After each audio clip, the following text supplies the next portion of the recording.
Gue cuma mau ngingetin buat semuanya, gue orang Islam yang berjuang untuk rakyat Indonesia. Gue bukan rakyat Indonesia yang hanya berjuang untuk Islam. Sekali lagi, gue adalah orang Islam yang berjuang untuk rakyat Indonesia, tidak peduli apa agamanya. Salam Viva Republik Indonesia. Allahu Akbar.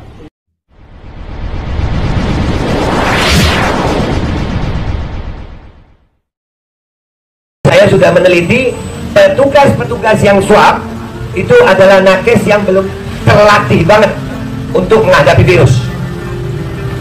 Ada yang nggak tahu PCR itu apa kok? Ada yang nggak tahu ini kenapa yang diambil sini, kenapa nggak yang lain? Itu jawaban petugasnya keren, Pak. Ya, saya disuruhnya begitu. Oke.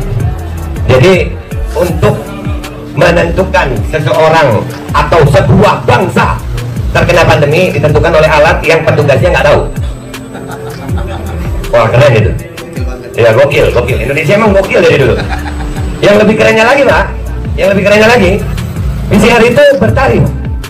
Kalau Bapak punya uang 600 ribu, itu 24 jam sampai 36 jam hasilnya keluar. Kalau Bapak punya uang 1,5 juta, itu bisa 12 jam. Kalau 2 juta, bisa 6 jam. Jadi yang kebayang di kepala saya yang bukan dokter ini, habis ambil, ditaruh, bilang sama mesinnya, mesin ini 600 ribu, kerjanya pelan deh. Tunjukin duit 2 juta, kerjanya cepat gitu. Jadi ini apa? Ini alat untuk cari virus atau alat untuk cari duit? Kan logikanya begitu, Pak. Ya, kita ini sebenarnya pandemi ini adalah pandemi virus atau pandemi akal sehat? Iya. Ini pertanyaan banget gitu. Sementara alat itu sendiri penemunya mengatakan ini bukan untuk mendeteksi virus. Dan saya sudah bertanya, meneliti, karena ada beberapa dokter dalam tanda kutip, dokter yang mengetahui tentang hal ini tapi takut untuk berbicara. Banyak, Pak, banyak ternyata. Dan memang alat itu nggak bisa mendeteksi virus dalam 1 kali 24 jam tanpa proses yang benar. Nah, analoginya bagaimana, Be? Nih, saya tadi bilang alat parutan kelapa. Alat parutan kelapa itu anggap PCR, Pak. Yang kita swab itu bahan yang akan masuk parutan itu. Kalau di dalam satu karung ada kelapa, ada jahe, ada kunyit, ada tomat, ada semangka, macam-macam gitu, dimasukin jadi satu di alat itu, diparut. Tapi untuk tahu, mestinya itu dipisahkan sebelum masuk ke alat itu, agar yang keluar bener nggak itu proteinnya virus atau justru proteinnya eksosom, mungkin bakteri, mungkin sel imun kita. Jadi itu proses yang nggak bisa dalam 1 kali 24 jam. Itu yang saya teliti pertama. Karena alatnya saya teliti sendiri, sekali lagi ya, ini yang saya tahu dan saya siap bertanggung jawab ini untuk dihadapkan dengan para ilmuwan yang lebih hebat dari saya. Karena bagi saya salah itu bukan untuk dibully. Bagi saya salah itu belajar. Dan kita juga bisa salah, karena kita bukan nabi. Kalau nabi baru terlindung dari salah. Nah, cuman sayangnya kadang-kadang gara-gara gelar ngaku salah itu malu. Gara-gara jabatan, wah gue gubernur, nggak boleh salah dong gue ya. Wah gue menteri, nggak boleh salah. Oh gue dokter, masa kalah sama orang tua botak itu sih, kan gitu. Ya, jadi karena alatnya sendiri saya masih ragu, maka pertanyaan berikutnya adalah, benarkah virus ini ada? Iya. Jadi itu jalan. Ada pertanyaan begini, sakitnya ada, yang mati banyak, rumah sakit penuh. Apakah penyebab penyakit yang seperti dibilang COVID hanya dengan virus? Apakah nggak ada penyebab lain? Kita ini jangan sempit berpikir. Kalau cuman meriang dibilang COVID, silakan tes bayi yang baru tumbuh gigi.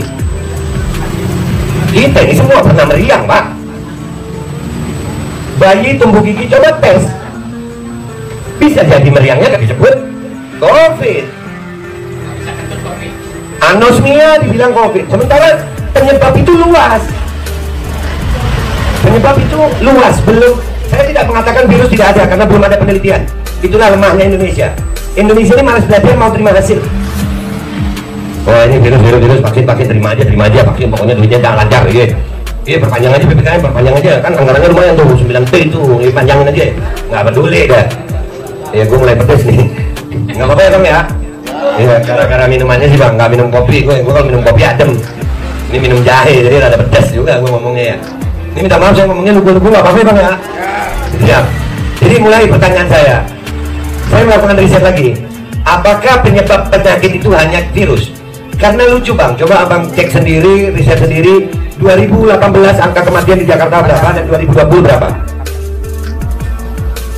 Kurang lebih aja Bang, nggak selisih sampai 5%. Karena angka kematian COVID ini dari jumlah total penduduk Indonesia di bawah 5%. Nah, malah sebelum COVID ibu bilang lebih tinggi, udah dapat datanya 2018. Nah, jadi timbul pertanyaan, apakah benar ini virus? Ini penyakit yang ada duitnya ya cuma COVID Pak. Ini yang saya temukan di Indonesia, penyakit yang ada duitnya cuma COVID. Sampai-sampai sudah saya kumpulkan bukti-bukti dan saksi-saksi korban yang mengatakan mereka sakitnya lain, datang ke rumah sakit ditolak karena bukan COVID. Tapi kalau COVID diterima, ya karena orang sakit mau dirawat, ya tanda tangan lah COVID. Dan itu terbukti. Sudah cukup. Oh, 5 menit ya, makanya panjang banget nih. Intinya, udah langsung begitu ya. Intinya, penyebab penyakit COVID yang saya temukan ini yang dirasakan oleh banyak orang itu adalah polutan udara. Ya, di dalam zat polusi udara itu ada namanya PM 2,5. PM 2,5 itu macam-macam zatnya di dalamnya, termasuk ada logam yang kecil yang bisa masuk ke dalam aliran darah, dan itu kalau ke paru-paru juga akan menimbulkan badai sitokin. Badai sitokin itu yang disebut itu badai sitokin berarti virus, nggak mesti virus yang bikin badai sitokin. Pokoknya ada zat asing masuk ke paru-paru itu menimbulkan badai sitokin. Jangan dikit-dikit fitnah virus. Iya, cek dulu, karena polusi udara dari mulai awal 2020 sampai hari ini Jakarta dalam keadaan polusi udara buruk. Entah itu penyebabnya apa, salah satu penyebabnya adalah kalau saya lihat adalah PPKM. Kenapa? Ini serius, lewat riset saya. Karena PPKM itu tidak menghalangi kendaraan bermotor ini untuk berjalan. Dan justru karena PPKM, kendaraan bermotor itu berputar di situ-situ aja, di jam yang sama, terpusat, terkonsentrasi di jam dan tempat yang sama. Maka disitulah terjadi polusi. Ya kalau satu mobil di Jakarta ini besar dan nggak ada PPKM, terpusatnya kan malam aja, ini virus pinter gitu. Kalau malam dia keluar dukem gitu, kalau siang dia tidur. Kalau ya jadi ini dan itu bisa diriset. Maka dari itu saya mengatakan, andai kata pemerintah kita mau sama-sama duduk menyelesaikan masalah ini, saya yakin COVID bukan masalah yang besar. Dan buat abang-abang semua tadi disebut kadron cebong atau apa, cukup sudah Bang, cukup.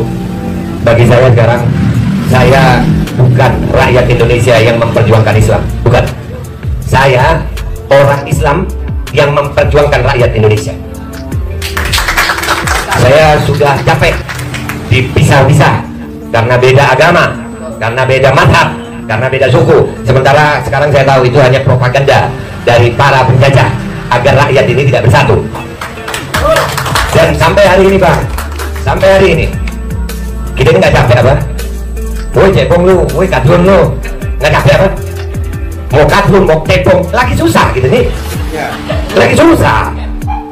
Dan lagi susah begini, apa nggak malu sama pejuang dulu? Enggak, gara-gara kita. Saya tidak menuduh gara-gara rezim, gara-gara pejabat, maaf ya. Para pejabat itu melakukan salah karena memang kemungkinan untuk salahnya besar. Kita sendiri sebagai rakyat tidak mau memperbaiki diri. Kita nggak mau membesarkan hati untuk menerima perbedaan. Ayo sama-sama. Masalah ini masalah bangsa, bukan lagi masalah agama. Isu agama itu terus dipermainkan oleh mereka agar kita semakin terpecah-pecah. Jadi sebagai penutup dari saya, mudah-mudahan Allah berikan kepada kita semuanya, umat Islam khususnya, besar hati untuk menerima perbedaan.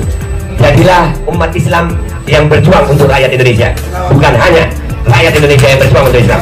Merdeka, Allahu Akbar. Assalamualaikum warahmatullahi wabarakatuh.